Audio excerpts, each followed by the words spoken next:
प्रधानमंत्री Starmer, friends, नमस्कार। Prime Minister Starmer, friends, namaskar, good morning.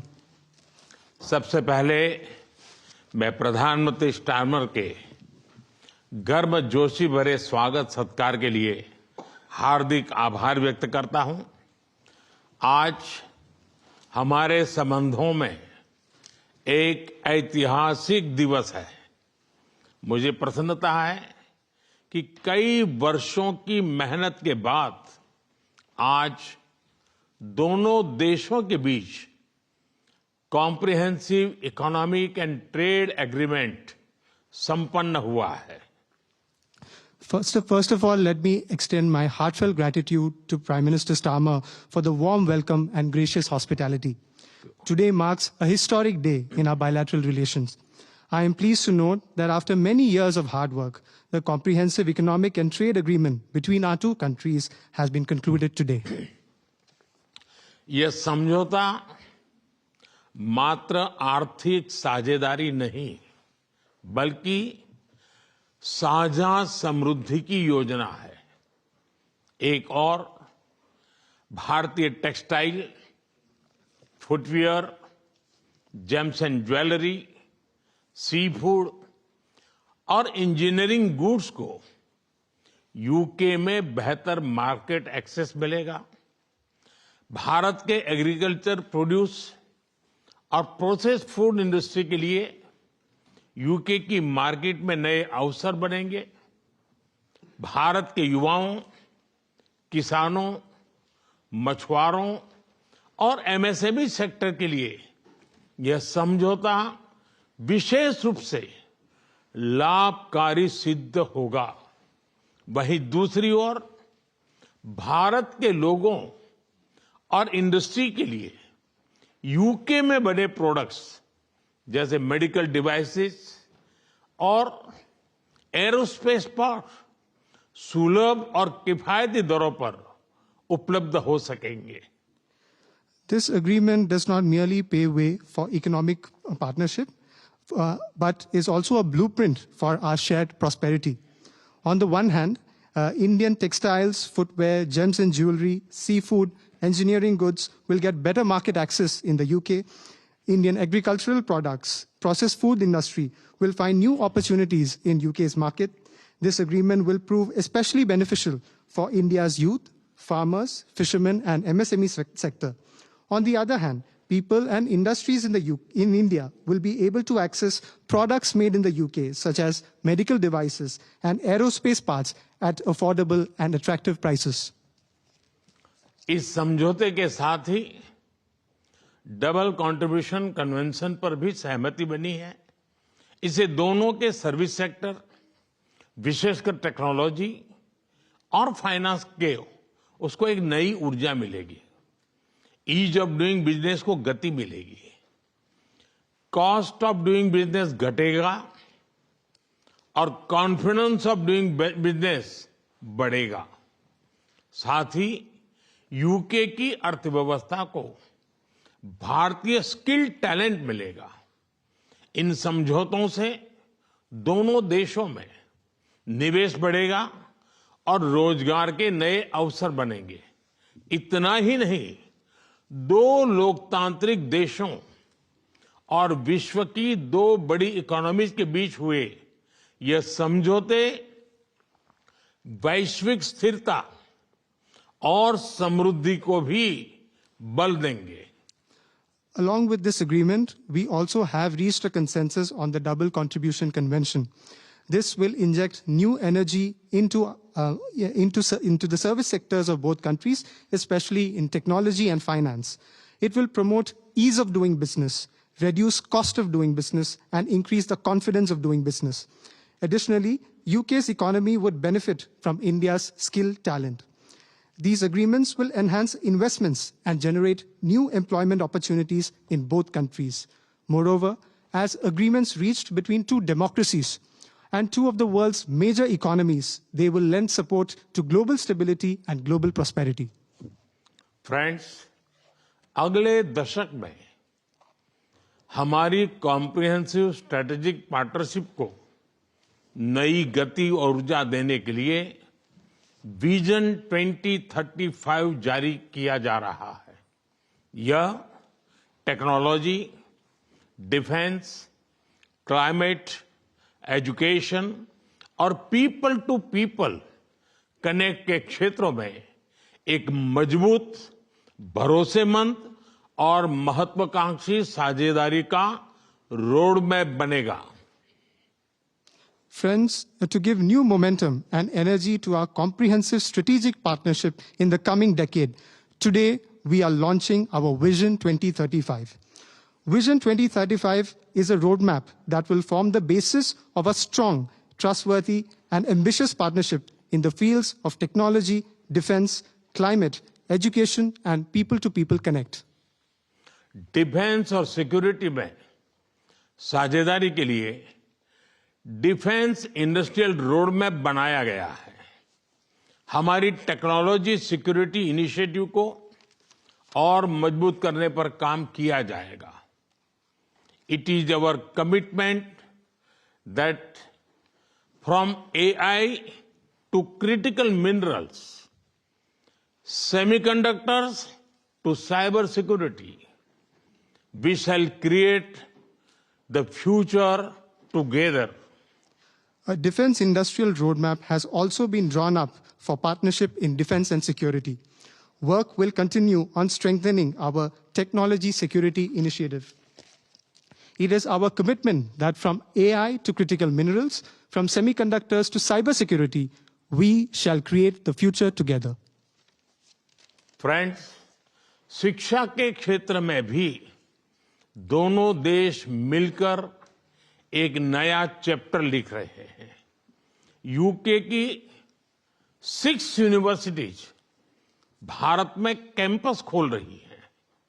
पिछले हफ्ते ही भारत के गुरुग्राम शहर में साउथ हैम्पटन यूनिवर्सिटी कैंपस का उद्घाटन हुआ है। Friends, in the field of education too, we are writing a new chapter together. 6 universities of the UK are opening their campuses in India. Just last week, the University of Southampton inaugurated its campus in the city of Gurugram in India. Friends, Pahalgam में हुए आतंकवादी हमले की कठोर निंदा के लिए हम प्रधानमंत्री स्टारमर और उनकी सरकार का आभार व्यक्त करते हैं। हम एक मत हैं कि आतंकवाद के खिलाफ लड़ाई में दोहरे मापदंडों का कोई स्थान नहीं है। हम इस बात पर भी सहमत हैं कि एक्सट्रीमिस्ट विचारधारा वाली शक्तियों को डेमोक्रेटिक फ्रीडम का दुरुपयोग नहीं करने दिया जा सकता। Those who misuse democratic freedoms to undermine democracy itself must be held account. Economic offenders के प्रत्यार्पण के विषय पर भी हमारी एजेंसी सहयोग और समन्वय से काम करती रहेगी। Friends, we thank the Prime Minister and his government for strong condemnation of the terrorist attack in Pahalgam. We are united in the belief that there is no place for double standards in the fight against terrorism. We also agree that the forces which espouse extremist ideologies should not be allowed to misuse democratic freedoms. Those who misuse democratic freedoms to undermine democracy itself must be held to account. Our security agencies will continue to enhance cooperation and coordination on matters such as the extradition of economic offenders. Friends, Indo-Pacific में शांति और स्थिरता, Ukraine में चल रहे संघर्ष और पश्चिम Asia की स्थिति पर हम विचार साझा करते रहे हैं। हम जल्द से जल्द शांति और स्थिरता की बहाली का समर्थन करते हैं। सभी देशों की संप्रभुता और क्षेत्रीय अखंडता का सम्मान अनिवार्य है। आज के युग की मांग विस्तारवाद नहीं, विकासवाद ही है। Friends, we have continued to exchange views on peace and stability in the Indo-Pacific, the ongoing conflict in Ukraine, and the situation in West Asia. We support early restoration of peace and stability.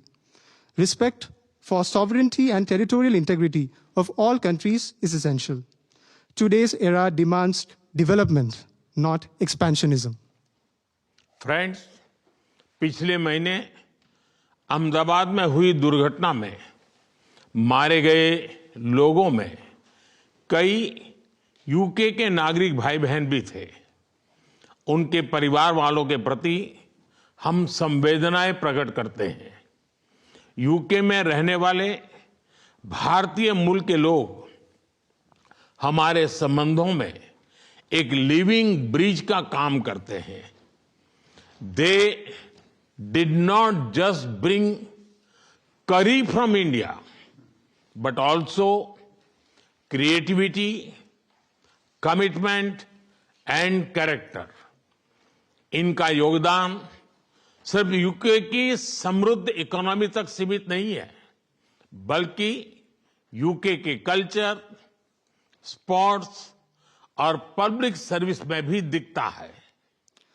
Friends, last month, in the unfortunate plane crash in Ahmedabad, our sisters and brothers of the UK were among those who lost their lives. I would like to express my deepest condolences to the families of the victims. The people of Indian origin in the UK form a living bridge that connects our two nations. They did not just bring curry from India, but also creativity, commitment, and character. Their immense contributions are not just limited to UK's prosperous economy, but are also visible in UK's culture, sports, and public service. Friends, जब भारत और UK मिले और वह भी test series के दौरान, तो cricket का उल्लेख तो करना ही पड़ता है।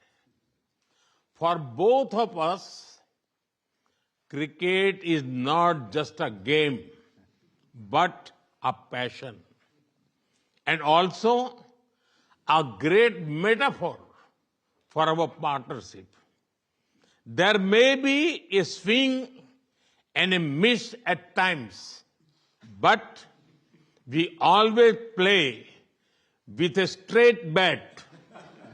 We are committed to building high-scoring solid partnership. आज संपन्न हुए समझौते और विजन 2035 इसी स्पिरिट को आगे बढ़ाने वाले माइलस्टोन है। Friends, I would be remiss not to mention cricket when India and the UK are coming together, especially during a test series. For both of us, cricket is not just a game, but a passion. And also a great metaphor for our partnership. There may be a swing and a miss at times, but we always play with a straight bat. We are committed to building a high-scoring, solid partnership. The agreements concluded today and Vision 2035 are milestones which advance this very spirit. प्रधानमंत्री जी, मैं एक बार फिर आपके आतिथ्य सत्कार के लिए आभार व्यक्त करता हूं।